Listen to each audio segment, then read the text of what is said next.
Hello students. Last class में मैंने probability distribution के कुछ क्वेश्चन डिस्कस किए थे। ठीक है, और इंट्रोडक्शन दिया था प्रोबेबिलिटी डिस्ट्रीब्यूशन हम कैसे लिखते हैं इंडिपेंडेंट के केसों में।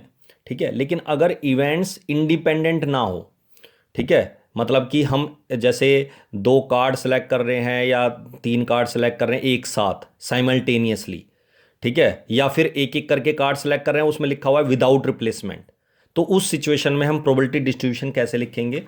ठीक है, वो क्वेश्चन देख लो जरा। क्वेश्चन नंबर 10 है, जैसे ये कह रहा है two cards are drawn simultaneously, आ गया ना, साइमल्टेनियसली इकट्ठा, तो इंडिपेंडेंट तो है नहीं है, और सक्सेसफुली विदाउट रिप्लेसमेंट आ गया ना, from A well shuffled pack of 52 cards.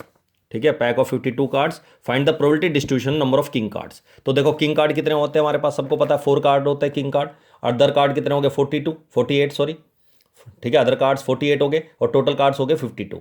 ठीक है, अब x is a random variable of number of king cards, जिसका हमें डिस्ट्रीब्यूशन लिखना है उसको हम एक्स लेंगे, रैंडम वेरिएबल। तो अगर हम दो कार्ड सेलेक्ट करें तो किंग कार्ड कितने हो सकते हैं, जीरो, एक या दो। जीरो किंग कार्ड का मतलब जो हम दो कार्ड सेलेक्ट कर रहे हैं वो हम किंग कार्ड नहीं ले रहे दोनों में से, दोनों कार्ड कैसे लेंगे, अदर में से 48 में से। तो कॉम्बिनेशन लगेगा अगर हम एक साथ दो कार्ड सेलेक्ट करते हैं तो 48C2 और divided by 52C2, favourable by total. ठीक है ना, फेवरेबल बाय टोटल मतलब 48 में दो कार्ड सेलेक्ट करने की प्रोबेबिलिटी, और डिवाइडेड बाय 52 में से कोई भी दो कार्ड सेलेक्ट करने के चांस कितने हैं, और यहाँ 48 में से दो कार्ड मतलब अदर कार्ड सेलेक्ट करने के चांस हैं।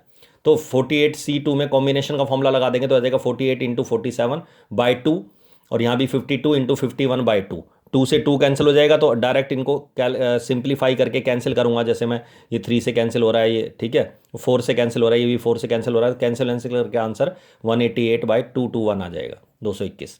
इसी तरह अगर मैं एक किंग कार्ड की बात करूं तो चार में से एक किंग कार्ड निकाल लो, लेकिन दो कार्ड सेलेक्ट कर रहे हैं तो 48 में से भी निकालेंगे एक, 48C1/52C2 कॉम्बिनेशन लगा देंगे। 4C1 4 होता है, 48C1 48 ही होता है, और 52C2 का मतलब हो गया 52 इंटू 51/2 आएगा, बाई टू ना लिख के इंटू में ऊपर लिख दिया 2 मैंने, कॉम्बिनेशन का डायरेक्ट फॉर्मूला लगा दिया मैंने। तो ये इनको कैलकुलेट करोगे तो ये 32/221 आएगा, 221। अगर मैं दो किंग कार्ड सेलेक्ट कर रहा हूं तो चार में से दोनों किंग कार्ड होंगे तो 4C2/52C2, और 4C2 का मतलब 4 इंटू 3/2, और 52 इंटू 51/2, और 2 से इसके बाई टू आया, इसके बाई टू आया, वो कैंसिल हो जाएगा। तो आंसर इज, और 4 से ये 52 कैंसिल हो जाएगा, 3 से 51 कैंसिल हो जाएगा, तो आंसर आ जाएगा 221। तो ये प्रोबेबिलिटी डिस्ट्रीब्यूशन आ गया।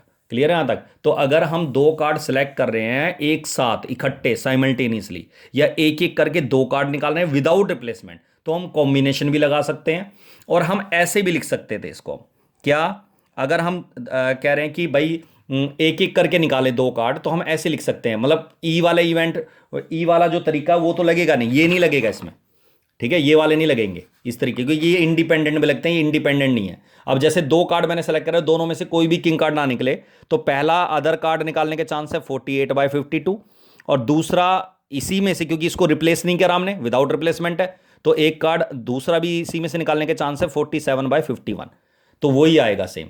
इसी तरह इसमें अगर एक किंग कार्ड निकाल दो, पहला किंग कार्ड, दो केस बनेंगे इसमें, पहला किंग कार्ड निकालने के चांस है 4/52, और दूसरा अदर निकालेंगे 48/51। भाई अदर कार्ड, अगर मैं एक पहला किंग कार्ड निकालता हूं तो टोटल 48 कार्ड तो 48 ही रहेंगे, अभी टोटल कार्ड कम हो जाएंगे, टोटल कार्ड 51 बच गए। पहला अदर निकालता 48/52, और दूसरा किंग कार्ड निकालूंगा तो 4/51। ठीक है, और दोनों किंग कार्ड का मतलब हो गया, पहला भी किंग कार्ड निकले 4/51, और दूसरा किंग कार्ड निकालेंगे तो कम हो गए किंग कार्ड, क्योंकि उसको हमने वापस रिप्लेस नहीं करा, रिप्लेस वापस नहीं रखा उसको मैंने, तो 3/51। तो ऐसे भी कर सकते हो आप इसको, ठीक है, कॉम्बिनेशन लगा के भी कर सकते हो और ऐसे केसेस बना के भी कर सकते हो, लेकिन ई नॉट ई नहीं लिखना, इंडिपेंडेंट वाले मेथड नहीं लगाना। ठीक है, अच्छा एक और क्वेश्चन है जी, क्वेश्चन नंबर 9, ये भी अच्छा क्वेश्चन है। ये कह रहा है two numbers are selected at random without replacement from the first 5 positive integers, first 5 positive integers, let x denote the larger of the two number obtained, find the probability distribution of x. अब x हमें दे रखा है तो हमें अपने पास से x नहीं लेट करना, ठीक है, नहीं तो हम हमेशा एक्स को लेट करेंगे जिसका हमें डिस्ट्रीब्यूशन लिखना हो, ठीक है, जिसका भी लिखना हो।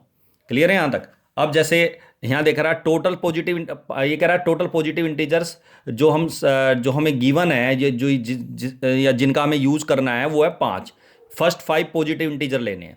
तो फर्स्ट 5 पॉजिटिव इंटीजर्स का मतलब है 1 2 3 4 5, जीरो नहीं आता पॉजिटिव इंटीजर में, याद रखना। अब देखो जरा, इसके दो तरीके हैं इस क्वेश्चन को सोल्व करने के, तो मैं दोनों बता रहा हूं। पहला तरीका है कि मैं टोटल नंबर ऑफ वेज निकाल लूं सेलेक्टिंग टू डिफरेंट नंबर्स। अगर मैं एक साथ दो नंबर सेलेक्ट कर रहा हूं, या एक करके दो नंबर सेलेक्ट कर रहा हूं और विदाउट रिप्लेसमेंट है, तो मैंने अभी थोड़ी देर पहले बताया कॉम्बिनेशन लगा सकते हैं। तो 5 नंबर में से कोई भी दो नंबर सेलेक्ट करने का मतलब है 5C2 कॉम्बिनेशन लग जाएगा, 5 में से दो नंबर सेलेक्ट करना। इसका फॉर्मूला लगाएंगे तो 5 factorial upon 2 factorial, 5 minus 2 3 factorial. 5 से 3 फैक्टोरियल कैंसिल हो जाएगा, 5 इंटू 4 3 फैक्टोरियल कट जाएगा, कैंसिल कर दिया, और 2 फैक्टोरियल 2 हो गया, 2 से 4 कैंसिल हो गया, 10 आ गए, तो ये आ गया 10। अगर ये कह रहा है टोटल वेज, तो हमारे दो नंबर सेलेक्ट करने के जो टोटल तरीके हैं वो 10 है। अब ये कह रहा है कि अगर इनमें से मैं कोई दो नंबर सेलेक्ट करूं तो बड़ा नंबर, हमें प्रोबेबिलिटी डिस्ट्रीब्यूशन लिखना है larger of the two number.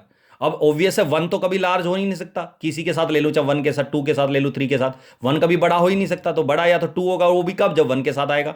3 बड़ा कब होगा, जब 1 या तो 3 के साथ 1 सेलेक्ट होगा या 2 सेलेक्ट होगा। इसी तरह 4 बड़ा कब होगा, जब 4 के साथ या तो 3 सेलेक्ट होगा या 2 या 1, 5 सेलेक्ट नहीं होना चाहिए। इसी तरह 5 बड़ा कब होगा, जब 5 के साथ या तो 4 आएगा दो नंबर, या 5 के साथ 3 आएगा, या 5 के साथ 2 आएगा, या 5 के साथ 1 आएगा।